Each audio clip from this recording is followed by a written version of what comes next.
চিল্লাটা হবে পর্দার চিল্লা, চিল্লাটা হবে নামাজের চিল্লা। বলেন, 1 নম্বরে নামাজের চিল্লা, 2 নম্বরে পর্দার চিল্লা। যত পার্ক আছে, পার্কে জোড়া জোড়া বসে বসে তসবি টিপতেছে, ওইগুলোরে পুলিশ দিয়ে পাড়ইয়া করে ভিটে ছাড়া করে দিতে হবে। যত কক্সবাজার, কুয়াকাটা, সমুদ্র সৈকত, যে সমস্ত জায়গা আকামের আড্ডা, ওই জায়গার লোক পাঠাইয়া, পুলিশ পাঠাইয়া জায়গাটা খালি করে দিতে হবে, পিটাইয়া দাবড়াইয়া বাড়ি পাঠাই দিতে হবে। 100 ভাগ পর্দা করান। গার্মেন্টস এর মধ্যে পর্দা, স্কুলের মধ্যে পর্দা, কলেজের মধ্যে পর্দা, হাই স্কুলের মধ্যে পর্দা, অফিস আদালতে পর্দা, পুলিশ ডিপার্টমেন্টে পর্দা। নারী যে জায়গা আছে, পুরুষ যে জায়গা আছে, সব জায়গায় শতভাগ পর্দা বাস্তবায়ন করো। আল্লাহর রহমত যদি নাজিল না হয়, জীবনে কোনোদিন হজ করব না। আল্লাহর রহমত যদি নাজিল না হয়, একেবারে 100 ভাগ গ্যারান্টিতে বললাম, জীবনে মাঠে মাইক ধরে হজ করতে আসবো না। শতভাগ সাহস আছে, নইলে কথা বলতে পারতাম না। বিশ্বাস না হয় চলে যান আফগানিস্তানে, গিয়ে দেখেন শতভাগ পর্দা বাস্তবায়ন করে বেলাইছে। দাড়ি রাখবার তো মেসি মার্কা দাড়িতে কাম হবে না। মেসি মার্কা দাড়ি, মেসি মেসি বেলের মেসি, এহুদি মার্কা দাড়ি একটু একটু খাইজনে খাইজনে বগল যেটুক দাড়িও চারটুক, বরঞ্চ বগল আরো দাড়িছে বড়। এই সাইজের দাড়ি আফগানিস্তানে চলবে না। নারী পুরুষ এক জায়গায় যৌথ চাকরি, যৌথ লেখাপড়া চলবে না, সহশিক্ষা বন্ধ। 100 ভাগ পর্দা, 100 ভাগ নামাজ। ও জায়গা করে আহলে হাদিসের খানা নাই, ও জায়গা কাদিয়ানীদের স্থান নাই, ও জায়গা তাবলীগের অন্য কোন যত শাখা আছে, কোন শাখার কোন পাত্তা নাই, সবগুলোকে এক করে ফেলাইছে দোস্ত। আল্লাহর রহমতে সে জায়গা বরকত কিভাবে নাজিল হইছে। আজ থেকে 3 বছর আগে যখন রাশিয়া আমেরিকানরা ক্ষমতা চালাইতো, ওই সময় ডালিম গাছে যে ডালিম হইতো, গোলা বারুদ আর বোমার কারণে মাটি এমন অনুর্বর হয়ে গেছে। আল্লাহু আকবার, ডালিম সাইজে ছোট ছোট হয়ে গেছে। গয়া পেয়ারা আছে না, গয়া গয়া পেয়ারা তো বড়টা, গয়া হলো ছোটটা, গ্রামও কয় গয়া। এই ছোট 4টে 5টা 6টা লাগতো 1 কেজি আনার হইতে, 1 কেজি আনার হইতে লাগতো 4-5টা 6টা আনার।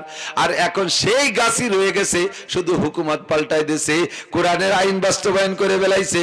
সেই গাছে এখন যে ডালিম হয়, এক একটা ডালিমে 1 কেজি 1.5 কেজি হয়। লাফাতাহনা আলাইহিম বারাকাতিন মিনাস সামাই ওয়াল আরদ। আমার আপনার সংবিধান হবে আল কোরআন। কথা বলেন ঠিক কি ঠিক না? আমেরিকারে বলি, তোমরা যদি বাস্তবায়নের ওয়াদা করো আল্লাহর কাছে, সিটারি করবা না, বাটপাড়ি করবা না।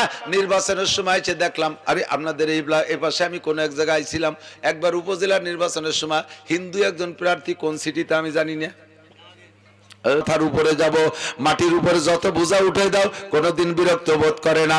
মাটির সইষে চৌচির করে বেলায় দাও, কোনোদিন কয় না মিয়া নিজের গায়ে তো একটু নখের আসর সহ্য হয় না, আমার লাঙ্গল দিয়ে এভাবে পাওয়ার টিলার আর ট্রাক্টর দিয়ে সইষে তো সাগা বাগা করে বেলাইতেছো, তোমার গায়ে একটু নখের আসর খেয়ে দেখো। এ কথা মাটিতে কোনোদিন বলে না। মাটি নম্র আর ভদ্র। 2 নম্বরে মাটির মধ্যে আমানতদারির গুণ আছে। মাটির একটা আমের বীজ দিলে মাটিতে 100 বছর পর্যন্ত আম দেয়। মাটির একটা নারকেল দিলে সেখান থেকে গাছ ওই 100 বছর নারকেল দেয়। মাটিরে যা দেবেন সে খালি বাড়াইয়া দেয়। এই জন্য আল্লাহ পাক মাটির এই গুণের কারণে আসমান থেকে মাটির মধ্যে রিজিক পাঠায়, আর সেখান থেকে সে রিজিক আমাদের জন্য আসে। আল্লাহ কয় ওয়ালাউ আন্না আহলাল কুরা আমানু ওয়াত্তাকাউ লাফাতাহনা আলাইহিম বারাকাতিম মিনাস সামাই ওয়াল আরদ। আমি আসমান থেকে রহমত আর জমিন থেকে বরকত পাঠাইয়া দেব। মাত্র 2টা গুণের উপরে বাংলাদেশের সমস্ত আপামর জনতা, নারী আর পুরুষ আমল করুক। সরকার বাধ্যতামূলক যদি আমল করাইতে পারে, একটা চিল্লা আনলে একটা চিল্লা, 40 দিনে 1 চিল্লা, 40-এর একটা বরকত আছে, 40-এর একটা বরকত আছে, যার কারণে তবলিগের মধ্যে চিল্লা দেওয়ায়। হযরত নূহ আলাইহি, হযরত মুসা আলাইহিস সালাম চিল্লা দিয়েছেন, আমার নবী চিল্লা দিয়েছেন গারে হেরায়, হযরত আইয়ুব আলাইহিস, হযরত ইউনুস আলাইহিস সালাম মাছের পেটে 1 চিল্লা, সাগরের পাড়ে 1 চিল্লা, বাড়ি যাইতে আর 1 চিল্লা, এরকম করে নবীদেরকে দিয়ে আল্লাহ চিল্লা দিয়েছে। এই জন্য আমি দাবি করছি, গোটা বাংলাদেশের মুসলমান সাবালেগ নারী আর পুরুষকে দিয়ে সরকার মাত্র একটা চিল্লা দিয়াক। যার যার অবস্থানে থেকে চিল্লা দিতে বাইরে যাওয়া লাগবে না। নারীরা বাড়ি বসে চিল্লা দেবে, পুরুষরা কর্মস্থলে চিল্লা দেবে। চিল্লাটা হবে পর্দার চিল্লা, চিল্লাটা হবে নামাজের চিল্লা। বলেন, 1 নম্বরে নামাজের চিল্লা, 2 নম্বরে পর্দার চিল্লা। যত পার্ক আল্লাহর কাছে পার্কে জোড়া জোড়া বসে বসে তসবিহ টিপতেছে, ওইগুলোরে পুলিশ দিয়ে পাড়ইয়া করে ভিটে ছাড়া করে দিতে হবে। যত কক্সবাজার, কুয়াকাটা, সমুদ্র সৈকত, যে সমস্ত জায়গা আকামের আড্ডা, ওই জায়গার লোক পাঠাইয়া, পুলিশ পাঠাইয়া জায়গাটা খালি করে দিতে হবে, পিটাইয়া দাবড়াইয়া বাড়ি পাঠাই দিতে হবে। 100 ভাগ পর্দা করান। গার্মেন্টস এর মধ্যে পর্দা, স্কুলের মধ্যে পর্দা, কলেজের মধ্যে পর্দা, হাই স্কুলের মধ্যে পর্দা, অফিস আদালতে পর্দা, পুলিশ ডিপার্টমেন্টে পর্দা, নারী যে জায়গা আছে, পুরুষ যে জায়গা আছে, সব জায়গায় 100 ভাগ পর্দা বাস্তবায়ন করো। আল্লাহর রহমত যদি নাজিল না হয়, জীবনে কোনোদিন ওয়াজ করব না। আল্লাহর রহমত যদি নাজিল না হয়, একেবারে 100 ভাগ গ্যারান্টিতে বললাম, জীবনে মাঠে মাইক ধরে ওয়াজ করতে আসবো না। 100 ভাগ সাহস আছে, নইলে কথা বলতে পারতাম না। বিশ্বাস না হয় চলে যান আফগানিস্তানে, গিয়ে দেখেন 100 ভাগ পর্দা বাস্তবায়ন করে বেলাইছে। দাড়ি রাখবা তো মেসি মার্কা দাড়িতে কাম হবে না। মেসি মার্কা দাড়ি তো মেসি, মেসি বেলের মেসি। এহুদি মার্কা দাড়ি একটুক একটুক খাইজনে খাইজনে বগলও যাটুক, দাড়িও চারটুক, বরঞ্চ বগল আরো দাড়ির বড়। এই সাইজের দাড়ি আফগানিস্তানে চলবে না। নারী পুরুষ এক জায়গায় যৌথ চাকরি, যৌথ লেখাপড়া চলবে না, সহশিক্ষা বন্ধ। 100 ভাগ পর্দা, 100 ভাগ নামাজ। ও জায়গা করে আহলে হাদিসের খানা নাই, ও জায়গা কাদিয়ানীদের স্থান নাই, ও জায়গা তাবলীগের অন্য কোন যত শাখা আছে, কোন শাখার কোনো পাত্তা নাই, সবগুলোকে এক করে ফেলাইছে দোস্ত। আল্লাহর রহমতে সে জায়গা বরকত কিভাবে নাজিল হইছে। আজ থেকে 3 বছর আগে যখন রাশিয়া আমেরিকানরা ক্ষমতা চালাইতো, ওই সময় ডালিম গাছে যে ডালিম হইতো, গোলা বারুদ আর বোমার কারণে মাটি এমন অনুর্বর হয়ে গেছে। আল্লাহু আকবার। ডালিম সাইজে ছোট ছোট হয়ে গেছে। গয়া পেয়ারা আছে না, গয়া গয়া পেয়ারা তো বড়টা, গয়া হলো ছোটটা, গ্রাম্য কয় গয়া। এই ছোট 4টে 5টা 6টা লাগতো 1 কেজি আনার হইতে। 1 কেজি আনার হইতে লাগতো 4-5টা 6টা আনার। আর এখন সেই গাছই রয়ে গেছে, শুধু হুকুমত পাল্টাই দিয়েছে, কোরআনের আইন বাস্তবায়ন করে বেলাইছে। সেই গাছে এখন যে ডালিম হয়, এক একটা ডালিমে 1 কেজি 1.5 কেজি হয়। লাফাতাহনা আলাইহিম বারাকাতিন মিনাস সামাই ওয়াল আরদ। আমার আপনার সংবিধান হবে আল কোরআন। কথা বলেন ঠিক কি ঠিক না? আমেরিকারে বলি, তোমরা যদি বাস্তবায়নের ওয়াদা করো আল্লাহর কাছে, সিটারি করবা না, বাটপারি করবা না। নির্বাচনের সময় এসে দেখলাম, আরে আপনাদের এই পাশে আমি কোন এক জায়গায় ছিলাম, একবার উপজেলার নির্বাচনের সময় হিন্দু একজন প্রার্থী, কোন সিটিতে আমি জানি না, জায়গা মতোই তো চলে যায়, সে মসজিদেও বলে যায়। হ্যাঁ, হিলাল সাহেবের কাছে মসজিদও চায়। আল্লাহ, নির্বাচন আসলি সবাই সুবিশা, বুজুর্গ, পীর, মুনাজাত, কাবা, মক্কা, খাজা বাবা, বাবার দরবারে, পীরের দরবারে, জাতি জাতি ঠাকুর বাড়ি চলে যায়। নির্বাচন চলে গেলে সব জমা দেয়। যে সে পাকিস্তান বাংলাদেশ স্বাধীনতা যুদ্ধের সময় বাড়ি একটা মজার গল্প। আমার দাদা মসজিদে, আল্লাহ বিলের আমাকে বাড়ির কাছে মসজিদ, আমার দাদাই মুয়াজ্জিন, 30 বছর আজান দিয়েছে, মিস করে নাই। তো ওই সময় পাকিস্তানিরা এসে আগে হিন্দু মুসলমান ভাগ করছে না, হিন্দুকে পর টার্গেট ছিল বেশি, যে ভারতের থেকে সৈন্য আসে আর এই দেশের হিন্দুরা ওইভাবে যোগাযোগ করে, এই জন্য হিন্দুকে প্রতি ওদের কুদৃষ্টি আগে।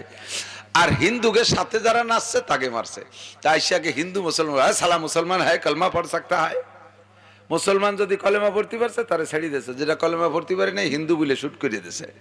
এখন হিন্দুরা দেখছে যে আল্লাহ, কলেমা না পড়তে পারলে তো বাঁচা যাচ্ছে না, বহুত হিন্দু কলেমা শিয়ে ফেলাইছে।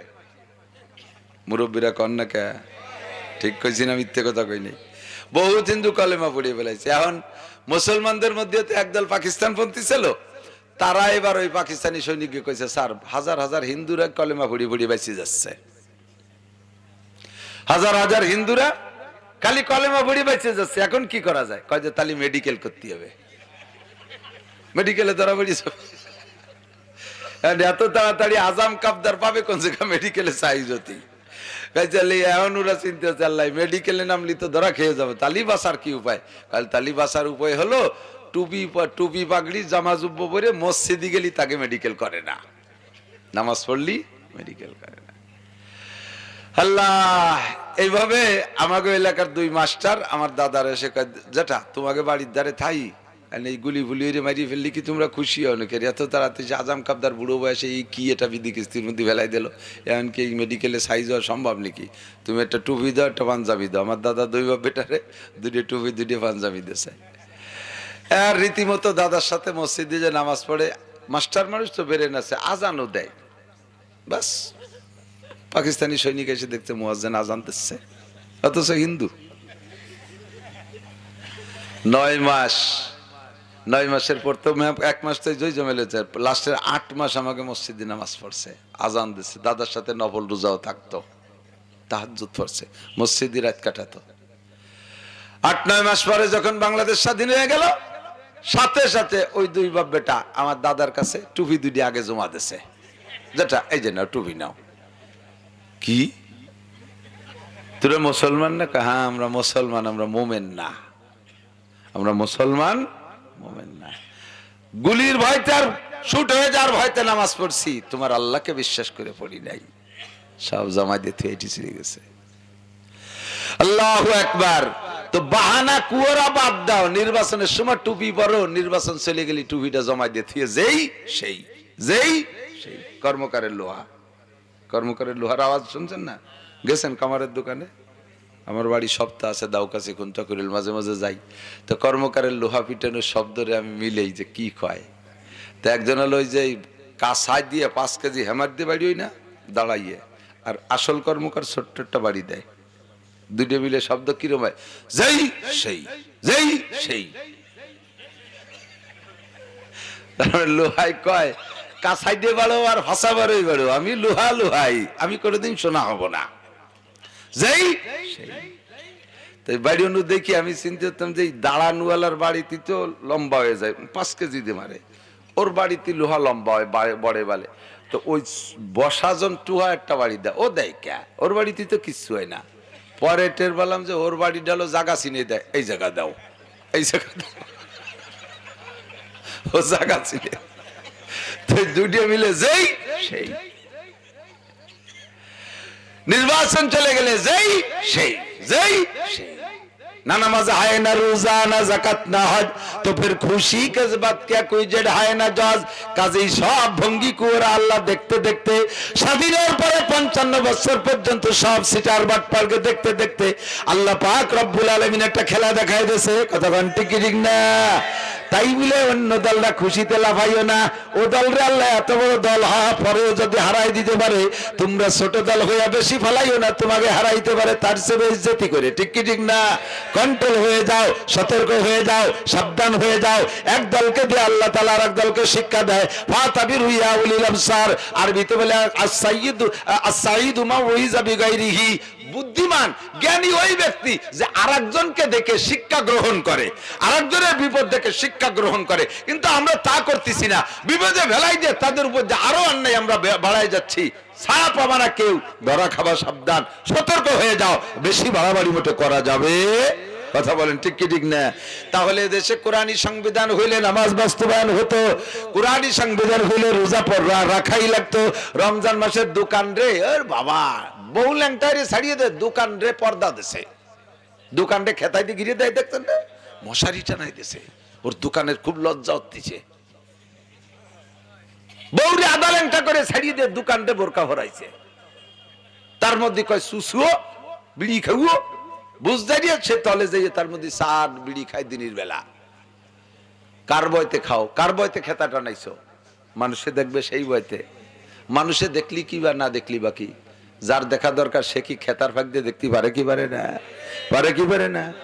রমজান মাসের রোজাকে বাস্তবায়ন করো, সব রেস্টুরেন্ট দোকানপাট বন্ধ করে দাও, সমস্ত হাই স্কুল থেকে মেয়েদেরকে আলাদা করে দাও, মেয়েরা এক জায়গায় পড়বে, ছেলেরা আলাদা জায়গায় পড়বে, খাস পর্দা থাকবে।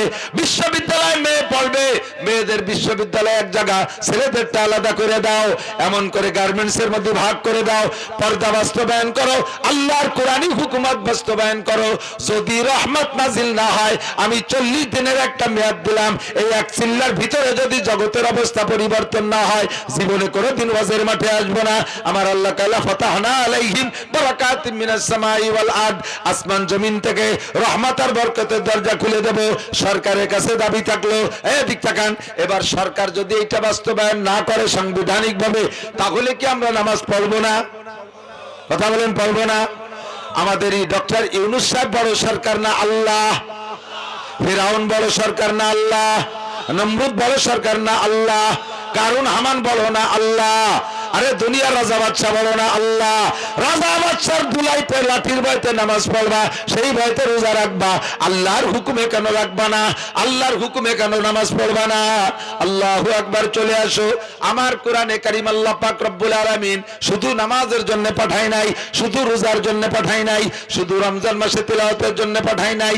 এ কোরআন আসছে মুসলিম জিন্দেগিকে সুন্দর করে গইরা দুনিয়ার থেকে জান্নাতি মানুষ হইয়া জান্নাতের একটা সার্টিফিকেট নিয়ে সময় মতো আখিরাতের দিকে রওনা দেওয়ার যোগ্যতা তৈরি করার জন্য আসছে কোরআনে কারীম। কতক্ষণ ঠিক ঠিক না?